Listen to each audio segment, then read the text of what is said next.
خواتین و حضرات، ہر انسان کی خواہش ہوتی ہے کہ اس کے پاس بہت زیادہ پیسے ہوں اور وہ بہت زیادہ امیر ہو، لیکن کم تنخواہ کی وجہ سے یہ خواہش کم ہی پوری ہوتی ہوئی دکھائی دیتی ہے۔ آج ہم آپ کو ایسے طریقے بتائیں گے جن پر عمل کر کے آپ کم تنخواہ میں بھی امیر ہونے کا خواب پورا کر سکیں گے، اور وہ مختصر قرآن مجید کی صورت بھی بتائیں گے جس کو اگر نماز مغرب کے بعد پڑھ لیں تو انشاءاللہ اس کے پڑھنے کی وجہ سے اللہ تعالیٰ جلد آپ کو مالا مال کر دیں گے۔ یہاں پر آپ کو ایک یاد دہانی کروانا بھی اپنا فرض سمجھتے ہیں کہ اگر آپ نے ابھی تک ہمارا چینل سبسکرائب نہیں کیا تو فوراً سبسکرائب کیجئے، ساتھ ہی بیل آئیکن پر کلک کریں تاکہ مزید آنے والی انفارمیٹو ویڈیو آپ کو وقت پر ملتی رہیں اور آپ ان سے مستفید ہوتے رہیں۔ دوستو، اگر انسان تنگ دستی کا شکار ہے، تنگ دستی کی وجہ سے اس کا ہاتھ بہت تنگ ہو چکا ہے، تو اس کو چاہیے کہ وہ بعد نماز مغرب اپنی جگہ پر بیٹھ جائے اور سورہ اخلاص کو 13 بار پڑھے، اول اور آخر میں 3 بار درود شریف پڑھ لے، پھر اللہ تعالیٰ کی بارگاہ میں دعا کرے، اپنے رزق کی حوالے سے اللہ تعالیٰ سے مدد مانگے۔ 10 دن بلا ناغہ یہ عمل کرنے سے، یعنی مسلسل 10 روز تک ایسا کرنے سے انسان کا جو رزق ہے اس میں اضافہ ہو جاتا ہے، اور انشاءاللہ اس عمل کی برکت سے اللہ تعالیٰ کم تنخواہ ہونے کے باوجود اس کے رزق میں برکت ڈال دیں گے اور اس کی مشکلات کم ہو جائیں گی۔ اللہ تعالیٰ اس شخص کو غنی کر دیں گے، اس کے خزانوں میں کوئی کمی نہیں آئے گی اور وہ مالا مال ہو جائے گا۔ دوستو، یہاں پر آپ کو وہ طریقہ بھی بتاتے ہیں جس پر عمل کر کے اللہ تعالیٰ اپنے بندوں کے مال کو 10 گنا زیادہ بڑھا دیتے ہیں۔ یہ مانی جانی بات ہے اور بہت سے لوگ اس پر عمل بھی کرتے ہیں اور اس سے مستفید ہوتے ہوئے بھی دکھائی دیتے ہیں۔ اس پر 100% یقین کرنا ہم سب کے ایمان کا حصہ ہے، ہم سب پر فرض ہے، کیونکہ جو الفاظ ہم آپ کو بتانے جا رہے ہیں وہ ہمارے حضور اکرم صلی اللہ علیہ وآلہ وسلم نے ہمیں بتائے ہیں، جس پر عمل کرنا ہم سب کا ایمان کا حصہ ہے، اور ان کی بتائی ہوئی باتیں ہمیشہ حق پر ہیں اور ان کو حق ماننا ہمارا ایمان ہے۔ امیر ہونے کا نسخہ ایک اعتبار سے نہایت آسان بھی ہے اور ثابت قدمی دکھانے کے اعتبار سے نہایت مکمل بھی ہے۔ تو دوستو، اس حوالے سے چند واقعات آپ کی خدمت میں بھی پیش کرتے ہیں اور آپ کو بتائیں کہ دنیا کی امیر ترین قوم جو ہے وہ یہودی ہے، اور یہودی قوم اس وقت کیوں امیر ہے اس کی وجہ یہ ہے کہ وہ اپنے مال میں سے 20% جو مال ہے وہ نکال کر خیرات کرتے ہیں، اپنے لوگوں میں بانٹتے ہیں، ان کی مدد کرتے ہیں۔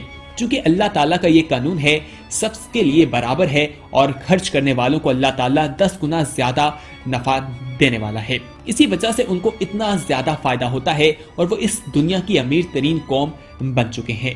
یہ بات آپ کو بہت ہی عجیب گزرے گی، لیکن حقیقت یہی ہے کہ صرف 1 کروڑ یہودی دنیا کی 60% دولت کے مالک ہیں، 60 ارب انسان 40% دولت پر مالک بن کر رہ گئے ہیں۔ دوستو، یہودی جو ہیں وہ اس چیز کو لے کر چلتے ہیں، اللہ تعالیٰ نے زکوٰۃ کا ایک نظام بنایا ہے جس کا مقصد یہی ہے کہ لوگ اپنے مال سے کچھ حصہ نکال کر غریبوں کو دیں، لیکن ہمارے معاشرے میں یہ نہیں کیا جاتا، اور جو لوگ ایسا نہیں کرتے ان کے لیے بہت ہی سخت پکڑ ہونے والی ہے۔ اس وجہ سے معاشرے میں غربت بھی پھیلتی ہے۔ یہاں پر آپ کو یہودیوں کے بارے میں بتائیں، جو یہودی بہت زیادہ پھیلے ہوئے ہیں، اور انٹرنیشنل پرنٹ میڈیا کے اہم ادارے جو ہیں اس میں بھی 90% ان یہودیوں کے ہی ہیں۔ جیسے اگر ہم بات کریں new York time, Washington post, financial Times, reader digest, CNN، Fox T V, AFP اور بے شمار ایسے ادارے ہیں جن پر یہودی قوم ہی مسلط دکھائی دیتی ہے اور وہی ان کے مالک ہیں۔ یہ تمام کمپنیز یہودیوں کی ہے، اور شاید ہم میں سے چند ایک ہی اس بات پر غور کرتے ہیں کہ یہودی دن دگنی رات چگنی اتنی دولت کہاں سے حاصل کرتے جا رہے ہیں، ان کی دولت بڑھنے کا راز آخر کیا ہے۔ ہزاروں سال سے یہ قوم اس بات پر قائم ہے کہ ہر یہودی اپنی آمدنی کا 20% حصہ لازمی طور پر فلاحی کاموں میں خرچ کرے گا، اور اس طرح وہ اس کام کو سر انجام دیتے ہیں اور وہ دنیا کے امیر ترین لوگ بنتے جا رہے ہیں، کیونکہ اللہ تعالیٰ نے اپنے بندوں سے وعدہ کیا ہے کہ تم اگر میرے راستے میں اپنا مال خرچ کرو گے تو میں تمہیں اس سے زیادہ دگنا واپس کروں گا۔ حال ہی میں فیس بک کے بانی نے اپنی بیٹی کی پیدائش کی خوشی میں اپنی دولت میں سے 45 ارب ڈالر خیرات کر دیے تھے، اور اس وجہ سے کہا جاتا ہے کہ ان کے پاس دولت کا اور خزانہ آتا جا رہا ہے اور وہ دن بدن امیر ہوتے ہوئے دکھائی دے رہے ہیں۔ لاہور میں ایک ہسپتال بھی موجود ہے جس کا نام منشی ہسپتال ہے، اور یہ ہسپتال جس شخص نے بنایا تھا اس کا نام منشی محمد تھا۔ یہ شخص نہایت ہی غریب شخص تھا، اور اس شخص نے محنت کی اور محنت کرنے کی وجہ سے یہ بہت آگے نکل گیا. یہ بازار میں کھڑے ہو کر کپڑے بیچا کرتا تھا. اسے کسی نے بتایا کہ تم اپنے مال سے کچھ فیصد مقرر کر کے مستحق لوگوں پر خرچ کیا کرو, بہت فائدہ ہوگا. چنانچہ اس نے 4% مقرر کر دیے اور ہر مہینے اپنے منافع میں سے 4% وہ مستحق لوگوں میں خرچ کرنے لگا. اور دیکھا گیا کہ آہستہ آہستہ وہ شخص بلندیوں پر پہنچتا گیا اور بہت ہی کم عرصے میں اس کا کاروبار بڑھنے لگا. پھر دیکھتے ہی دیکھتے وہ ایک فیکٹری کا مالک بن گیا. اسی طرح کہا جاتا ہے کہ اس کا جو مال ہے وہ اس میں سے 4% غریبوں کو دیتا رہا اور وہ زندگی میں آگے چلتا گیا. اور ایک وقت اس کی زندگی میں ایسا آیا کہ جب اس کی آمدنی کا 4% حصہ کروڑوں روپے میں جا پہنچا. چنانچہ اس نے کروڑوں روپے کی مالیت کا ایک ہسپتال بنایا اور اس ہسپتال کا افتتاح جو ہے وہ جنرل ضیاء الحق نے کیا تھا. وہ ہسپتال آج بھی لاہور میں منشی ہسپتال کے نام سے موجود ہے اور یہ شخص اس ہسپتال کو اس لیے بنانے میں کامیاب رہا کیونکہ وہاں پر وہ لوگوں کے علاج کرنا چاہتا تھا. دوستو یہاں پر ہم آپ کو ایک اور لاہور کے ہی واقعے کے بارے میں بتائیں جہاں پر ایک نوجوان نے 1997 میں MSc کیا تو پھر وہ جاب کی تلاش کے لیے بہت پریشان دکھائی دیا. اسلام آباد میں ایک روحانی بزرگ کے پاس دعا کروانے کے لیے حاضر ہوا. انہوں نے اس نوجوان سے کہا کہ بیٹا 2 کام کرو, ایک تو کوئی چھوٹا موٹا کاروبار شروع کرو اور دوسرا اس کاروبار میں اللہ کو اپنا حصے دار بنا لو. یہ کام مردوں کا ہے.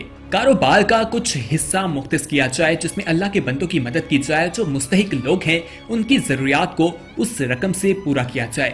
1997 کا سال تھا اور اس شخص نے 1000 روپیہ لیا اور وہ نکل گیا. اس کے پاس ایک اور 1000 تھا لیکن اس نے کسی کے آگے ہاتھ نہ پھیلایا, کسی سے پیسے نہ مانگے اور اس نے فیصلہ کیا کہ وہ اسی 1000 سے اپنے کاروبار کا آغاز کرے گا. اس نے بچوں کے لیے 5 سوٹ خریدے.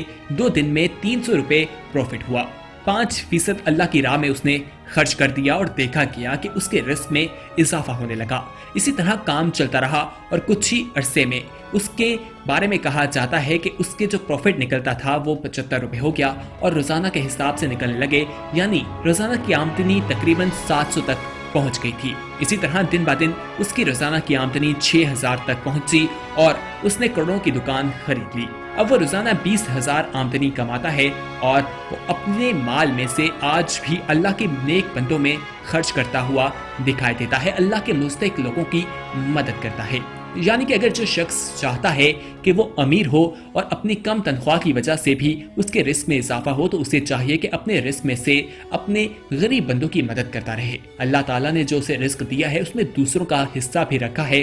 اگر وہ ان میں اس کو تقسیم نہیں کرتا تو اس کو اس رزق سے فائدہ نہیں پہنچتا. دوستو مغرب کی نماز کے بعد اگر 13 مرتبہ سورہ اخلاص کو پڑھا جائے اور اول اور آخر میں 3 بار درود شریف پڑھ لیں اور اللہ تعالیٰ کی بارگاہ میں حاضر ہو کر دعا کریں اور اس عمل کو 10 دن تک بلا ناغہ کریں تو آپ دیکھیں گے کہ آپ کی زندگی میں کس طرح سے آپ کی امیر ہونے کی خواہش پوری ہوتی ہوئی آپ کو دکھائی دے گی. یہ بہت ہی آسان سا عمل ہے. قرآن مجید کی ایک مختصر سی صورت ہے سورہ اخلاص جس کو انسان عام روٹین میں بیٹھا بیٹھا ہی پڑھ سکتا ہے, لیکن مغرب کی نماز کے بعد اس کو پڑھنے کے بے شمار فوائد ہیں اور اللہ تعالیٰ نے ہر چیز میں کوئی نہ کوئی حکمت چھپا رکھی ہے. اس ویڈیو میں ہم نے آپ کو یہودیوں کے امیر ہونے کے بارے میں بھی بتایا اور آپ کو یہ بھی بتاتے چلیں کہ دنیا میں بے شمار لوگ خیرات کرتے ہیں. اگر ہم اٹلی کے سابق وزیر اعظم کی بات کریں تو ان کا شمار امیر ترین لوگوں کی لسٹ میں آتا ہے اور وہ 500 کروڑ ڈالر غریب ملک میں بھیجتے ہیں, ان لوگوں کی مدد کرتے ہیں اور ان کے ساتھ کھڑے دکھائی دیتے ہیں. اسی طرح بل گیٹس کے بارے میں کون نہیں جانتا, وہ دنیا کے امیر ترین شخصیات میں سے ایک شخصیت ہے اور اس نے ایک فاؤنڈیشن بھی بنائی رکھی ہے جس کا نام بل گیٹس فاؤنڈیشن ہے اور یہ ایک کام اس نے لوگوں کی مدد کرنے کے لیے کیا ہے اور وہ لوگوں کی مدد کرتا ہے. ہم سب مسلمان ہیں تو ہم یہاں پر آپ کو یہ بتا دیں کہ اسلام ہمیں خیرات کا حکم دیتا ہے. ہمیں اسلام نے ایک بہت ہی خوبصورت کا نظام بنا کر دیا ہے جس کا زکوٰۃ کا نظام ہے, جس میں کہا گیا ہے کہ مال جب ہے 1 سال تک جمع رکھا جائے تو اس کے بعد اس کا کچھ حصہ نکال کر غریبوں میں تقسیم کیا جائے تاکہ معاشرے سے غربت کا خاتمہ ہو سکے. لیکن ہمارے ملک کے عمرہ جو ہے وہ یہ کام نہیں کرتے جس کی وجہ سے غربت جو ہے اس میں اضافہ ہوتا جا رہا ہے. جو لوگ ایسا نہیں کرتے ان کے لیے یہ مال ان کے گلے کا توق بن کر ان کے گلے میں لٹکا دیا جائے گا. اسی لیے ہمیں اپنے مال کی محبت نہیں کرنی چاہیے، بلکہ اللہ اور اس کے رسول نے جو احکامات ہمیں دیے ہیں ان پر عمل کرنا چاہیے۔ اسی وجہ سے ہم دنیا اور آخرت دونوں میں ہی کامیاب ہو سکتے ہیں۔ اگر ہم ایسا نہیں کریں گے تو ہمارے لیے بے شمار قسم کی مشکلات موجود ہیں۔ دوستو، امید ہے کہ آج کی یہ ویڈیو آپ کو پسند آئی ہوگی۔ اس ویڈیو کو اپنے دوستوں کے ساتھ ضرور شیئر کیجیے گا، اور اگر آپ نے ابھی تک ہمارا چینل سبسکرائب نہیں کیا تو فوراً سبسکرائب کیجیے، ساتھ ہی بیل آئیکن پر کلک کریں تاکہ مزید آنے والی ویڈیوز جو ہم وقتاً فوقتاً آپ کے لیے اس چینل پر اپلوڈ کرتے ہیں وہ آپ کو وقت پر ملتی رہیں اور آپ ان سے مستفید ہوتے رہیں۔ اگلی ویڈیو تک ہمیں دیجیے اجازت، اپنا خیال رکھیے گا، اللہ حافظ۔